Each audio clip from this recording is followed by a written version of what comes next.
Сақтаған Бәйішев атындағы облыстық ғылыми әмбебап кітапханасының ұйымдастыруымен өтіп жатқан менің кітаптан алған әсерім жобасына байланысты мен өзімнің бірнеше оқыған сүйікті кітаптарым туралы айтқым келіп отыр.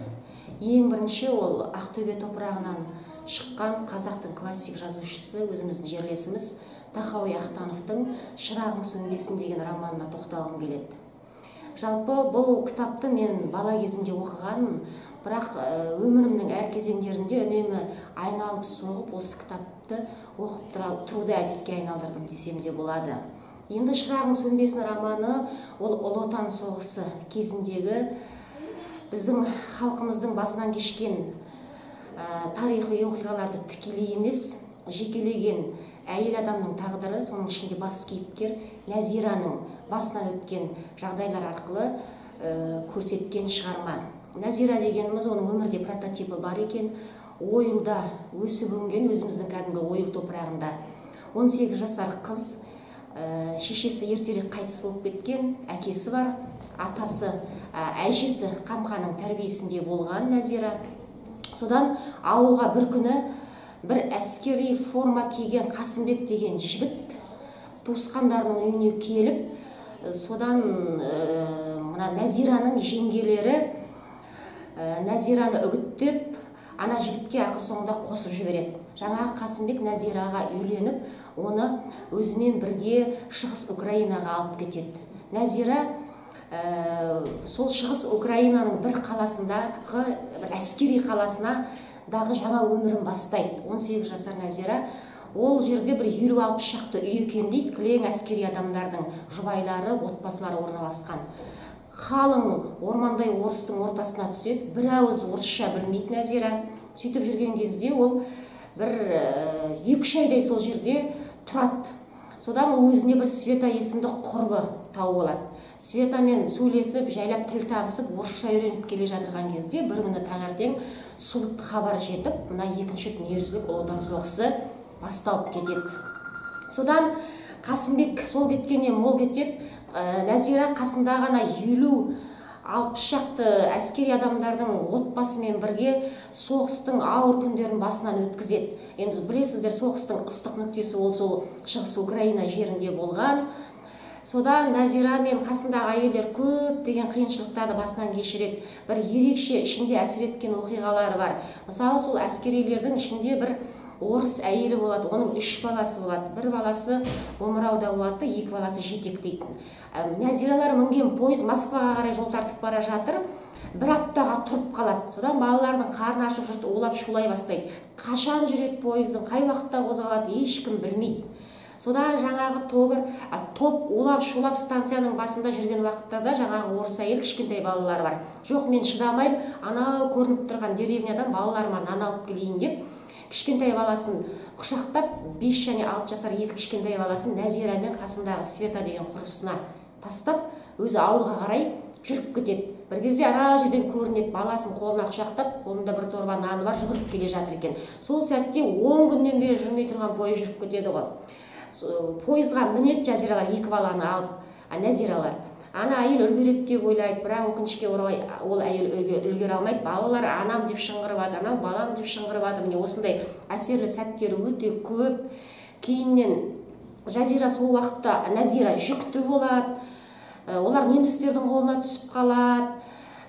Қасындағы Света құрбысы өте сұлу келіншек болады. Оны немістер өздеріне қарай алып кетеді. Сол уақытта Нәзира бір ауылға, жалғыз өзі бір деревняға тап келеді. Деревнядағы ең шеткі үйдің есігін қағады. Ол үйде бір жесір Дуня деген кемпір тұрады екен. Сол Шығыс Украинаның шекарасынан шыға алмай жүр әлі. Сол Дуня үйдің үйінде ол 4-5 ай жатып, ақыр соңында өмірге сәби әкелетін күні де таяп қалады. Сол кезде жаңағы ауылды немістер басып алып, ауылдың 150-200-ға жуық тұрғынын ауылдың шетіне шығарып, бәрін фашистер бір-бірлеп атып келе жатады. Сол сәтте Нәзираға келген уақытта бір-біріне қарап сөйлейді. Мынау кім деген сияқты қылып. Қытай ма, японка ма, түркім деп, кімсің деп сұрайды. Ол қазақпын дейді. Қазақ деген кім деп бір-бірінен сұрайды. Сосын айтады, былай қоя тұрайық дейді да, ауылдың 200 тұрғынын бала, шаға, кемпір-шал біреуін қалдырмай бәрін атып тастайды, Нәзира қалып қояды. Сосын ең соңына мынаны не істейміз дейді фашистер. Бұны обед ішіп алайық та, түскі асымызды ішіп алайық, сосын көреміз не істейтінімізді деп, жаңағы Дуняжидің үйіне алып келіп, қораға қамап тастайды. Дуняжидің жалғыз сиырының қасында отырып, Нәзираның сол кезде толғағы басталады. Содан есімде ештеңе жоқ дейді, Нәзира толғатып атқанымды ғана білем дейді. Бір кезде көзімді ашсам, қараңғы түнде ат шананың үстінде жылы тонға оранып, қасында жып-жылы болып жатқан сәбиім бар, кетіп бара жатыр екенбіз дейді. Содан бір кезде ат шананы бір ер адам жегіп бара жатыр екен дейді. Көзімді ашып қарасам, өзімнің жолдасым Қасымбек екен дейді, 6 айдан бері көрмеген.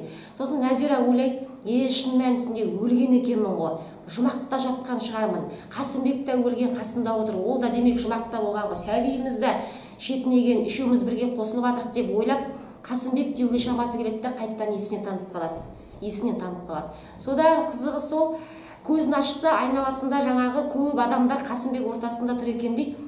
Бұлар Қасымбек партизандар тобын басқаратын командир екен. Олар жаңағы немістер басқыншылық жасаған ауылды келіп басып алған екен. Содан немістерді өлтіріп шығып келе жатса, қора жақтан бір әйел таза қазақша айқайлайды дейді, толғатып жатыр ғой. Қасына барса, өзінің келіншегі Нәзира екен. Міне осындай қызықты оқиғалар оның ішінде өте көп. Сөйтіп Нәзираның партизандар арасындағы өмірі басталады. Оның күйеуі Қасымбек сол партизандардың ішіндегі 2 қазақтың біреуі екен. 2-ақ қазақ бар, қалғанның бәрі өзге ұлт. Сосын бір Абан деген жігіт бар екен. Қасымбек үнемі күрделі операцияларға кетеді, сондай сәттерде Абанды ертпей кетеді екен. Сосын Абан ренжіп жүреді. Нәзира жеңеше, Қасымбекке айтыңызшы, мені ертітсін деп. Сосын Нәзира түсінбейді. Сөйтсе Қасымбек бір күн жайлап түсіндіріп айтады Абанға. Операциялар өте күрделі, қауіпті. Егер мен алда-жалда бірдеңе болып кететін болса, мына Нәзира мен өмірге келген сәби бар, кішкентай Дулат есімді. Соған сен қарап жүретін боласың дейді. Содан сол айтқандай арада 1,5 жыл өткеннен кейін бір күні Қасымбек мына немістердің жүріп келе жатқан пойыз составына бір операция жасаймыз деп кетіп, жарып жібереміз деп, оралмай қалады. Содан Нәзира мен Абан тағдырдың жазуымен ешқандай махаббатсыз амал жоқ екеуі ерлі-зайыпты болып қосылады. Сөйтіп жүрген уақыттарда олардың партизандар командасына сол баяғы 1,5 жыл бұрын немістердің қолына түсіп қалған құрбысы Света келеді. Ол баяғы Светасы өзінің қолында 1,5 жасар кішкентай Света деген сәби бар екен. Оны келіп Нәзираға аманаттап кетеді. Мен тағы да бір үлкен операцияға кетіп бара жатырмын, немістерді алдайды ғой, тыңшы болып барады. Мына қыз саған аманат, тірі болсам алып кетем, өлген болсам сенде қалады деп. Содан Нәзира 2 балалы болады. Өзінің ұлы Дулат бар. Сосын жаңағы құрбысы Светаның қызы бар, кішкентай Света. Қасымбек қайтыс болғаннан кейін жаңағы партизандар командасын басқаруға Абан тағайындалады. Бір күні үлкен жаңағыдай бір тағы да операция жасалатын болып, Абан Нәзираны 2 баламен бір ақтанып керемет етіп суреттейді енді. Бір шұңқырдың ішіне әкеліп тығады, қастарына бір дорба нан суын қояды. Нәзира, сен осы жерде мені 6 күн күт дейді. Құдықтың бетін жабады жақсылап. 6 күн күт, 6 рет таң атады, 6 рет түн батады. Мен келмесем, қасына бір құралдарды қойып кетеді. Осы құдықтан 2 баланы алып шығып, алдыға қарай жүре берсең, бір 30-40 шақырым жерден станцияға барасың, әскери адамның әйелімін деп айтасың. Сосын сол жерде Москваға қарай пойызға отырасың дейді. Жазира 6 күн емес 10 күн күтеді, Абан келмей қалады. Демек қайтыс болғаны ғой. Содан Жазира 2 баламен шаққа деп құдықтың ішінен шығып, станцияға келіп, Москваға жетеді. Москваға жеткеннен кейін Алматының пойызына отырады, Алматыға келіп, Ақтөбенің пойызына отырады. Пойызға отырса, бір орыс кемпірлер тұздалған қияр жейіп отыр екен дейді. Сосын соған қарап, аузы 2 баламен келе жатыр өзі. Аузының жаңағы күйіп шығырып кетеді. Сөйтсе, ол жаңағы өзінің екінші күйеуі Абандан жүкті болып келе жатыр екен. Сосын өзінің 3 жылғы соңғы өміріндегі 3 жыл өткен екен бар болғаны, өмірін ойлайды. 3 жылда ең құрметті, ең қасиетті, жанына жақын жүрегін түсінген 3 адам болған екен. Ол өзінің әуелі қыздай қосылған күйеуі Қасымбек, екіншісі орыс тілін үйреткен жан құрбысы Света, және екінші тағдырдың жазуымен қосылған екінші күйеуі Абан. Содан ойлайды, осы 3 адам жанымда болмаса да, өздері болмаса да, көздерін алып келе жатыр екенмін деп ойлап бола берген кезде, келесі станция Ақтөбе, дайындала беріңдер деген. дауысты естіп, Жазира балаларды дайындап пойыздан түсіп, Ақтөбенің салқын ауасын жұтып, уф, елге де жеттім ау деп шығарма аяқталады. Шын мәнісінде бұл шығарманы кейіннен Ақтановтың еңбектерін қарап отырсақ, шығарманың басты кейіпкері Нәзираның өмірде прототипі бар екен. Ол Нәзира елге келгеннен кейін арада бірнеше жыл өткеннен соң тағы да тұрмысқа шығып, үбірлі шүбірлі ол өмірден өткен адам екен.